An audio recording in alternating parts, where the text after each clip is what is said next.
At dinner, Mom slid a white envelope across the table to my sister, $150,000 for her new house. Dad didn't hesitate. He just looked at me and said, "You're the failure. We invest in winners." The room went silent, forks frozen, smiles cracked. I didn't cry.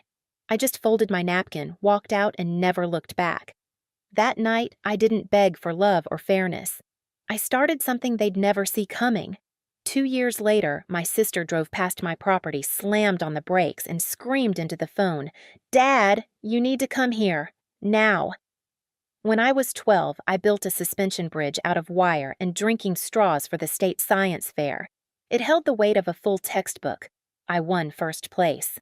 I still remember standing on that gym stage scanning the crowd for my parents, 2 empty seats in the front row.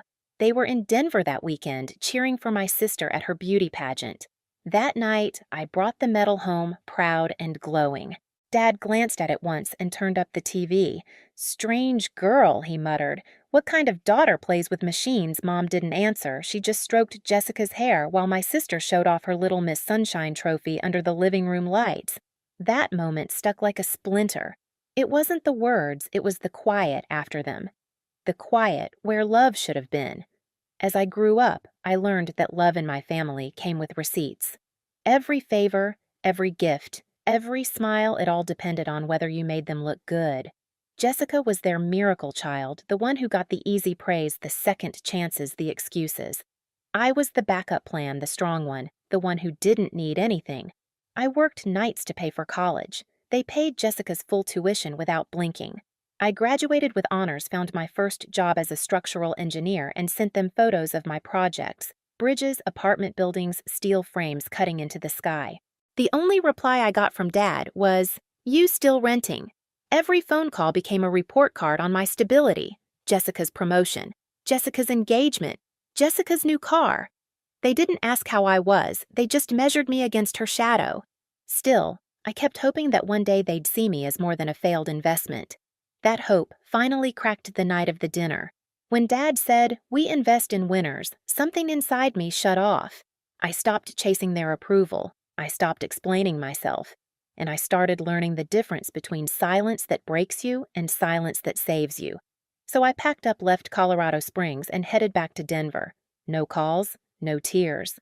Just the road, the hum of the tires, and a promise to myself if they wouldn't see my worth, I'd build it brick by brick until the whole world could.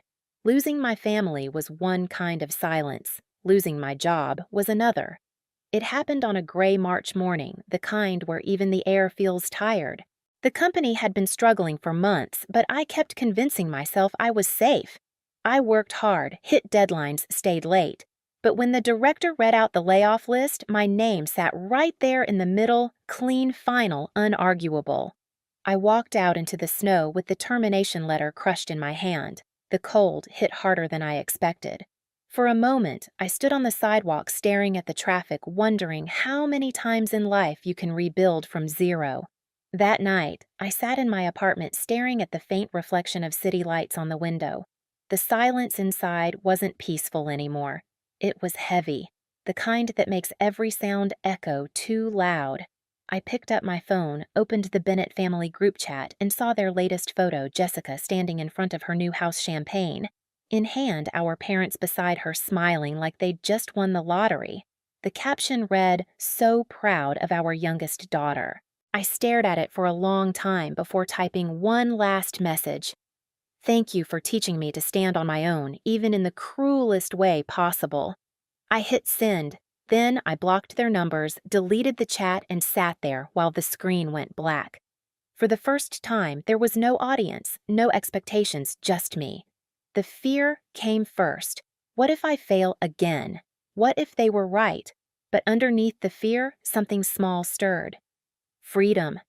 The next morning, I woke up before dawn. I didn't have a job and I didn't have a plan, but I had a choice. I could either spend my days proving them wrong, or I could build a life that made their opinions irrelevant. I made coffee, opened my sketchbook, and drew a simple line, just the outline of a small house. I didn't know it then, but that line would become the first step of everything that came after. The first few weeks after I lost my job blurred together coffee gone cold, rejection emails piling up, and a quiet that made the refrigerator hum sound like company. I applied everywhere from small construction firms to drafting studios, but the whole city felt frozen. Denver was still limping out of the recession, and no one was hiring. One afternoon, I found myself in a small cafe called Harlan's Corner. The place looked tired, dim lights, chipped furniture, and a smell of burnt espresso that lingered like regret. I sat at the back with my laptop half working, half wondering how much longer I could pretend I was fine. That's when the owner, a man in his 60s with silver hair and paint-stained hands, came over. "You're Wendy Bennett, right?" "The engineer?" I looked up startled. "Used to be," I said. He smiled. "Used to, I could use someone like you. The cafe's falling apart, and I've got about $1,000 left to fix it. Interested? $1,000. Not even enough to cover my rent." But something in his tone, earnest, trusting, made me nod. "Yeah, I'm interested." For the next few weeks, I practically lived there. I repainted walls, rearranged furniture, rewired light fixtures, and designed a new layout that made the tiny cafe feel twice its size. I used reclaimed wood for the counter, hung a few pendant lights, and covered one wall with mirrors to pull in more light. When it was finished, Harlan stood in the middle of the room, eyes glistening. "It feels alive again," he said softly. "You've got magic in your hands, kid." A week later, a local magazine ran a small feature titled, "A Forgotten Cafe Brought Back to Life by Local Engineer." It had one photo me standing behind the counter paint on my jeans, a tired but proud smile on my face. The next morning, my inbox exploded. People were asking if I could help redesign their small businesses' old shops, even homes. I didn't have a company, just a sketchbook and a few tools, but I said yes. One of those jobs took me to Golden, a quiet town west of Denver, to renovate an old brick house for a retired veteran. The moment I arrived, I met the man inspecting the foundation, a tall, broad-shouldered engineer named Ethan Walker. His sleeves were rolled-up arms, dusted with cement eyes, calm and gray like early winter. "You're the designer?" he asked. I nodded. "And you're the one making sure it doesn't collapse." He chuckled. "Then we'll get along fine." We did more than that. Ethan was steady, deliberate, patient, the kind of man who made silence feel safe. We worked side by side for weeks, measuring beams, debating layouts, sketching on scraps of paper. Sometimes we didn't talk for hours, just worked in quiet rhythm. One day, while I was crouched on the floor, redrawing a design, he handed me a water bottle. "You forget the world when you work," he said. I smiled without looking up. "That's the point." He hesitated, then said, "You look at a house like it has a soul." I laughed softly, but later that night, lying in bed, those words echoed in my head. When the project ended, Ethan invited me to dinner at a small restaurant near Sloan's Lake. Over warm bread and red wine, we talked not just about buildings, but about fear, failure, and the strange peace of starting over. I told him about losing my job, about walking away from my family. He didn't pity me. He just said, "You don't need their approval, Wendy. You already built something they can't touch." It was the first time in years someone saw me not the version my family dismissed, but the woman I'd fought to become. A few weeks later, he called out of nowhere. "I have a crazy idea," he said. "You ever thought about designing a home that generates its own energy? A sustainable model, small, simple, self-sufficient." I froze. That was the dream I'd buried long ago, the one Dad had called too risky. "Yeah," I said. "I have." "Then maybe it's time," he replied. We called it the Eco Home Project. Months later, we found a small plot of land in Oregon, 5 acres overlooking the ocean. The owner, George, was an older man with kind eyes and a quiet sadness. "I planned to build a home here once," he said, "but my wife passed before I could." When I told him our plan, he nodded slowly. "$75,000, he said. "I'm lowering the price. You two will make it something worth living in." Ethan covered the rest of the cost I couldn't afford. "No strings," he said, "just partnership." We set up a tent near the clearing where the pines whispered and the ocean wind carried the scent of salt and rain. Every morning we brewed coffee on a portable stove, then worked until our hands blistered. We cut grass-cleared stones and built the foundation by hand. I named it Evergreen Cabin. 600 square feet, solar panels, rainwater system, handcrafted wood from a dismantled barn. Everything sustainable, everything built from what the world discarded, just like me. Some days, I wanted to quit. My body ached, my fingers cracked from cold. But every night, sitting by the fire, I looked at the rising frame and thought, this is what it feels like to rebuild yourself. By month 10, the cabin stood complete pale wood-wide windows and a porch that opened toward the sea. When the sunlight hit it just right, it glowed like it had its own heartbeat. I took a single photo, posted it online with a caption, "Built this myself." By morning, the post had gone viral. People wrote, "You made me believe again. You turned pain into something beautiful."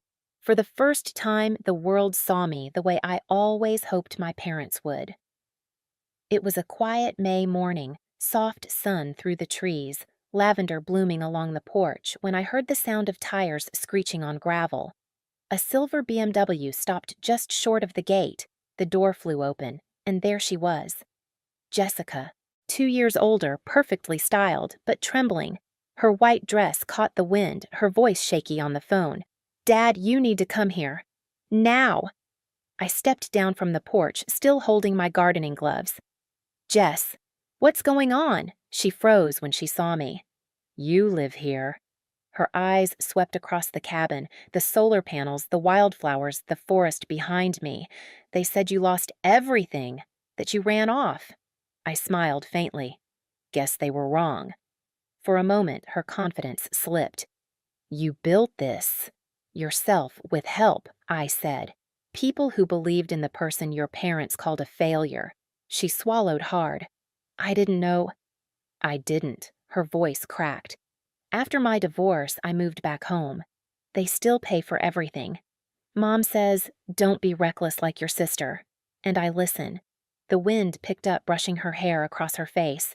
She looked so small then, like the girl I used to protect from our parents' arguments. I didn't feel angry anymore, just sad. We were both raised in the same house, taught opposite lessons. I was told to survive without love. She was told to depend on it completely. She ran her fingers over the cabin wall. "You have everything," she whispered. "And I don't even know who I am anymore." I looked at her gently. "Then stop living for them, Jess. Start living for you." She gave a shaky laugh. Easier said than done. We stood in silence until she finally murmured, "They're on their way." When the SUV appeared minutes later, I already knew how it would play out. My father stepped out first, his face-flushed veins showing at his neck. Mom followed trembling behind him. "Where did you get the money for this?" Dad demanded. "You expect me to believe you built all this alone?" I set down my gloves, wiped my hands on my jeans, and met his eyes. "From the day you called me a failure," I said evenly, "I started collecting something you could never take: my work, my grit, my peace." He blinked, confused. "Every insult you threw at me, every time you compared me to her, that was capital. And this," I gestured at the cabin behind me, "is what I built with it." Mom's voice trembled. "We only wanted what's best for you." I laughed softly, not cruelly. "No, you wanted what made you look best." Dad's jaw tightened. He stepped closer, scanning the walls like he was searching for a flaw. "You did this to humiliate us." "No," I said quietly. "I did it to survive you." The air grew thick. The only sound was the ocean in the distance. Ethan stepped out of the cabin, then calm as always, wiping his hands with a rag. He nodded politely to my parents before standing beside me, steady, wordless support. For the first time, I saw a flicker of something in my father's eyes, not anger, not pride, shame. "Did you do all this for revenge?" he asked finally. I shook my head. "Revenge would mean I still care what you think." "I don't." The wind rustled through the pines, carrying the lavender scent between us.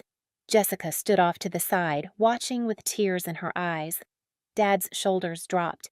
His voice was hoarse when he said, "We were wrong." Mom began to cry quietly into her hands. I didn't move closer. I didn't need to. "I don't need to forgive you to be free," I said softly. "I already am." They left soon after. The SUV disappeared down the gravel road and the forest grew still again. I stood on the porch, heart pounding not from anger, but from release.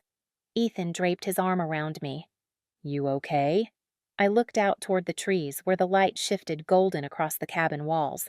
For the first time, I said completely. A week later, a cream-colored envelope arrived, no return address, just my name in my father's careful handwriting. Inside was a letter and a photo of our old house with a for sale sign out front. His words were unsteady. "We loved you in the wrong way, through fear, through comparison. We're starting over. And for the first time, we are proud of you." I didn't cry. I didn't write back. I just walked outside where the air smelled of pine and rain and planted a young tree near the porch, a new beginning rooted in peace. Ethan stepped beside me holding a small walnut box he'd carved from the first tree we cut for the cabin. Inside was a simple wooden ring. "Wendy Bennett," he said quietly. "Will you keep building with me?" I laughed through tears. "Only if we draw the blueprint together." That evening, as the sun slipped behind the forest, I wrote one final line in my journal. They gave her $150,000. They gave me silence. But silence became my foundation. The wind moved through the trees like a promise. Sometimes revenge isn't about making them pay. It's about letting them see you happy without needing their approval. My parents gave me silence, but that silence taught me everything about strength, boundaries, and peace. If you've ever been told you'll never make it, I hope my story reminds you that you can build a life from the ground up, one that no one can take away. Tell me in the comments, what would you have done in my place? And if this story hit home for you, hit subscribe, share it, and stay for the next one. You're not alone.